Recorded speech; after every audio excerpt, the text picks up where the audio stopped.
As ideias têm suas consequências. Basta olhar nossa cultura, observar o que é ensinado nas escolas e universidades. Há até coisas que são ensinadas que não são verdades. E sabe-se que não são verdades. Por exemplo, a figura do embrião de Haeckel, que ainda aparece nos livros escolares. Mostra imagens de embriões de cavalos, de vacas, de porcos, de humanos, todos com a mesma aparência. Desde 1884 foi provado que é uma imagem forjada, mas ainda aparece nos livros. Há também o caso das mariposas Biston. O que acontece? Dizem que essas mariposas vivem no tronco das árvores e, durante a Revolução Industrial, os troncos ficaram cobertos de pó, fazendo com que os pássaros não enxergassem as mariposas claras, mas comessem as mais escuras, e isso provaria a seleção natural. O fato é que tudo isso é uma fraude. Essas mariposas nem vivem nos troncos, não pousam ali e vivem nos topos das árvores. Os pássaros não podem caçá-las nos troncos porque elas nem pousam ali. Mas as imagens ainda aparecem nos livros, apesar de terem sido desmentidas publicamente em 1999. Existe um sistema enganoso que é disseminado por aí, do qual as pessoas nem desconfiam, mesmo os que sabem que é mentira, continuam mentindo. Pessoas como Carl Sagan, que aparecia na televisão para dizer que a evolução não é mais uma teoria, e sim um fato comprovado. Isso é mentira. Ele sabia disso. É uma campanha mentirosa. Quando um homem ilustre, com doutorado e jaleco branco, se apresenta diante de um público leigo e diz: provamos cientificamente que a evolução é verdadeira, para começar, isso não é ciência. É impossível provar macroevolução com a ciência. Ela é mais uma filosofia. A verdade é que a evolução não é um fato provado. O pardal é uma das aves mais comuns no mundo todo, mas há poucos que voam como ele. Observem o pardal. Para ele, parece tão fácil voar. Ele voa pelas árvores ou arbustos cheios de espinhos e folhas sem esbarrar em nada. Ao desviar e fazer manobras, ele é capaz de controlar e reajustar suas penas conforme a necessidade. Por exemplo, se num voo regular ele é pego por um vento lateral, ele ajusta as penas da asa até mesmo em apenas 1 grau. Ele pode virá-las, levantá-las ou abaixá-las. E tudo isso é controlado por seu cérebro. Cada pena pode ter um ajuste diferente. As penas são um material com a melhor eficiência aerodinâmica, mais fortes que o aço. A evolução diz que as penas vieram das escamas, pois as aves vieram dos répteis. Isso parece resultado de escamas que não têm músculos nem folículos.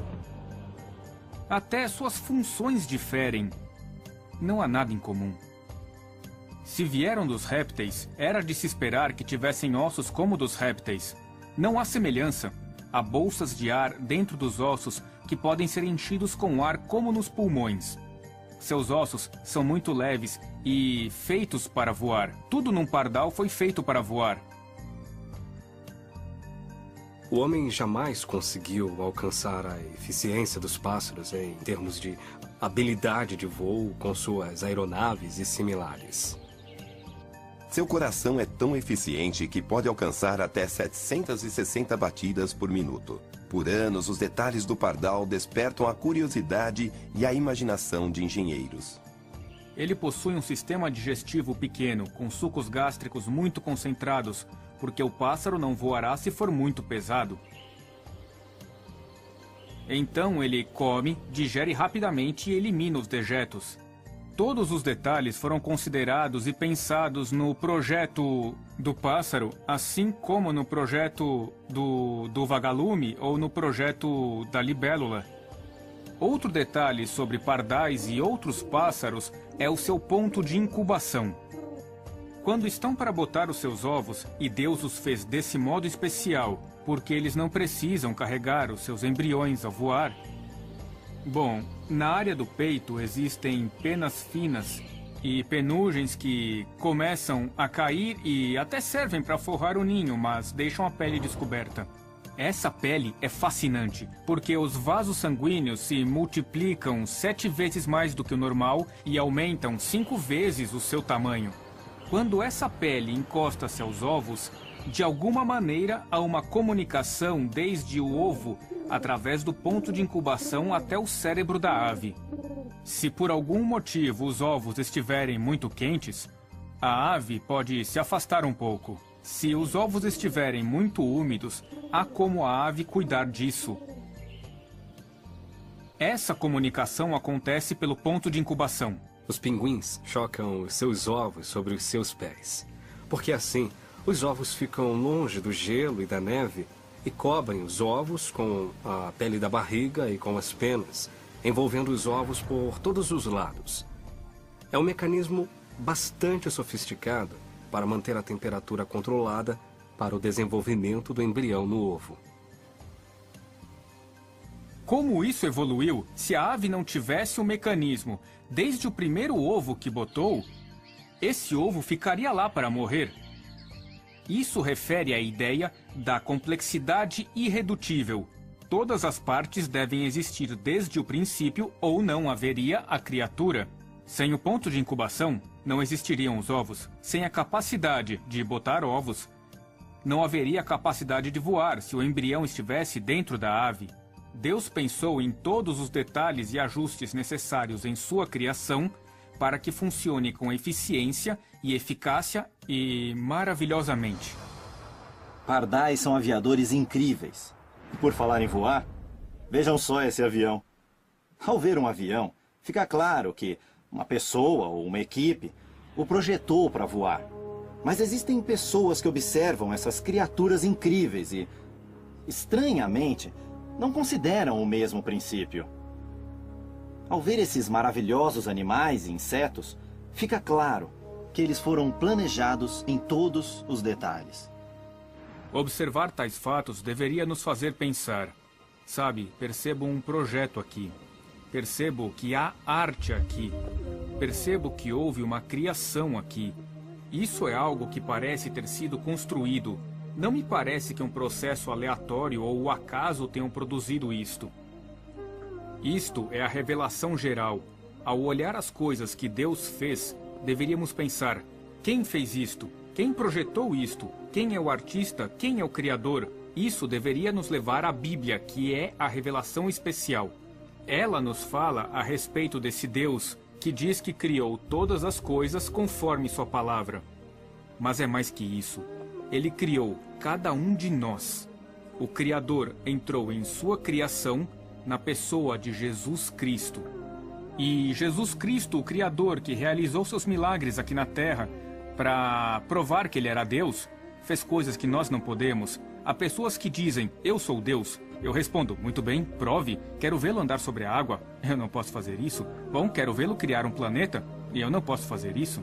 Então você não é Deus? Eu conheço Deus e sei quem pode fazer isso. Seu nome é Jesus. Ele veio até a sua criação como homem, 100% Deus.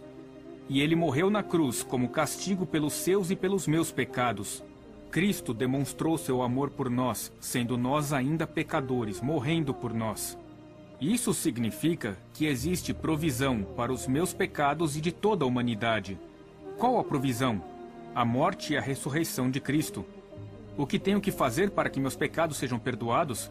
Tenho que crer e confiar no Senhor Jesus Cristo como meu Salvador pessoal. Posso orar pedindo a Deus que perdoe meus pecados? Ele quer nos conhecer e quer que o conheçamos. Este é o propósito de toda a criação. Para que ele tivesse um povo, somos obra-prima de sua criação. Fomos criados à imagem de Deus. Ele quer que tenhamos comunhão com ele. Ele quer que o adoremos, o louvemos e lhe rendamos graças. Pois o Deus que criou todas as coisas, todas essas criaturas incríveis que desafiam a evolução, ele as criou, ele criou você, ele quer se relacionar com você. Foi por isso que ele o criou. Então por que não se relacionar com Deus por meio de seu Filho, o Senhor Jesus Cristo?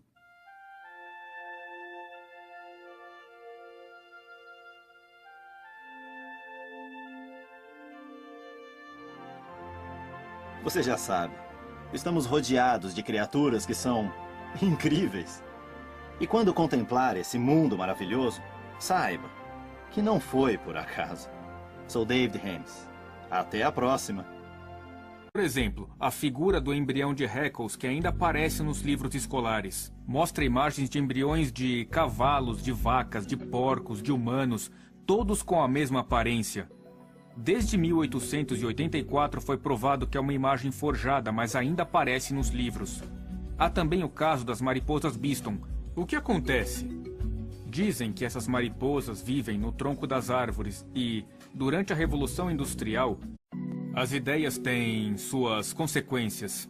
Basta olhar nossa cultura, observar o que é ensinado nas escolas e universidades. Há até coisas que são ensinadas que não são verdades. E sabe-se que não são verdades. Os troncos ficaram cobertos de pó, fazendo com que os pássaros não enxergassem as mariposas claras, mas comessem as mais escuras, e isso provaria a seleção natural. O fato é que tudo isso é uma fraude. Essas mariposas nem vivem nos troncos, não pousam ali e vivem nos topos das árvores. Os pássaros não podem caçá-las nos troncos porque elas nem pousam ali. Mas as imagens ainda aparecem nos livros, apesar de terem sido desmentidas publicamente em 1990.